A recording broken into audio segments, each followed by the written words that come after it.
Assalamualaikum warahmatullahi wabarakatuh. Alhamdulillah kita bisa sharing-sharing lagi, dan kali ini kita nggak akan praktek tapi lebih ke sharing, berbagi tips yang seharusnya memang kita siapkan di momen-momen seperti ini ya, tepatnya momen Lebaran. Nah, Lebaran itu kan identik dengan menu makanan yang cenderung bersantan dan lebih eksklusif, artinya lebih banyak ya, spesial gitu. Kadang-kadang karena setelah sebulan nih kita puasa, otomatis kan perut adaptasi lagi ya, lambung adaptasi, utamanya yang punya keluhan-keluhan seperti misalnya asam urat tinggi, lebih cenderung asam lambung nggak stabil dan lain-lain. Kita ingin sharing tipsnya. Yang perlu disiapkan yang pertama adalah minyak zaitun ya. Minyak zaitun yang memang ekstrak pertama. Jadi minyak zaitunnya ini bisa dikonsumsi, bisa juga digunakan untuk oles. Nah, untuk minyak zaitun ini fungsinya atau tujuannya nanti untuk menambah ke atau dicampur ke makanan yang memang cenderung bersantan, misalnya opor, misalnya rendang dan lain-lain itu, dan itu kita campur setetes di si makanan tersebut yang mau kita makan ya, maksudnya misalnya kita mau makan sepiring gitu ya, itu yang ditetes. Itu bukan pas proses pembuatannya, pas proses masaknya, tapi pas kita mau makan itu ditetes minyak zaitunnya. Yang kedua, mencukupkan cairan. Nah, ini kita bisa menambahkan untuk minum air kelapa setiap hari di jam-jam siang, misalnya jam 12, jam habis zuhur dan ke arah sana, itu lebih bagus untuk menambah cairan. Karena apa? Karena aktivitas kita nanti kan ada halal bihalal, biasanya kita juga minum yang cenderung manis ya, yang cenderung berasa. Khawatirnya nanti kalau minumannya seperti itu terus menerus ya, cairan kita justru berkurang dan perut kita justru nggak nyaman. Makanya yang paling idealnya, yang paling bagus adalah kita seimbangkan cairannya.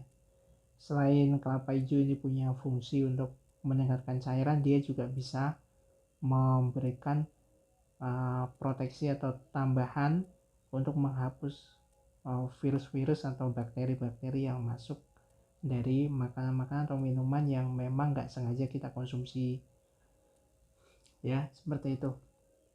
Dan yang terakhir, kita juga harus menjaga istirahatnya nih. Di jam-jam istirahatnya harus kita benar-benar stabil. Jadi usahakan sehari itu ada jeda, ada tidur. Jadi misalnya kita sudah aktivitas full nih dari pagi sampai zuhur, nah habis zuhur tuh sempatkan untuk benar-benar istirahat, full istirahat sampai mungkin 1 jam 2 jam gitu untuk istirahat. Ini juga perlu karena selain istirahat malam, biasanya justru istirahat siang itu penentu. Nah, karena kondisi kita kan adaptasi kembali dari tadi ya, dari makanan yang cukup banyak, cukup eksklusif, dan minumannya juga lebih cenderung karena aktivitas halal bihalal dan lain-lain, silaturahim kan, otomatis di tempat orang yang disuguhkan itu kan minuman-minuman yang berwarna, yang berasa. Itu pas kita tidur di siang hari, jadi otomatis tubuh kita itu pembersihan tuh, detox.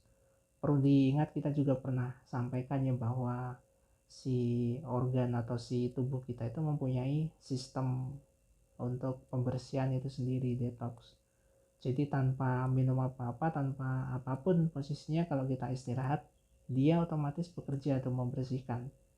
Karena kalau kita terus menerus nggak istirahat, kan otomatis ya kita minum, kita makan, otomatis diproses kembali. Belum selesai nih proses yang sebelumnya, dikasih makanan lagi sehingga berproses lagi.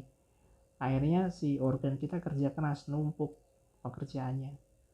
Makanya jangan heran ketika dia sudah overload gitu ya, kerjanya udah keras, sudah lelah, otomatis si tubuh kita itu akan memberikan respon misalnya lemas dan lain-lain gitu. Jadi istirahat tambahan di jam-jam siang itu dibutuhkan. Tujuannya tadi biar si tubuh kita membersihkan dari atau menyesuaikan untuk adaptasi dari makanan yang diprosesnya. Fix ya. Nyampe sini ini tips yang paling sering ditanyakan dan harapan saya sih ini bisa menjadi referensi. Minimal kita bisa hati-hati dan nggak lagi berpikir wah kalau asam urat berarti nanti lebaran gimana, nggak bisa minum apa-apa, nggak bisa makan apa-apa gitu kan.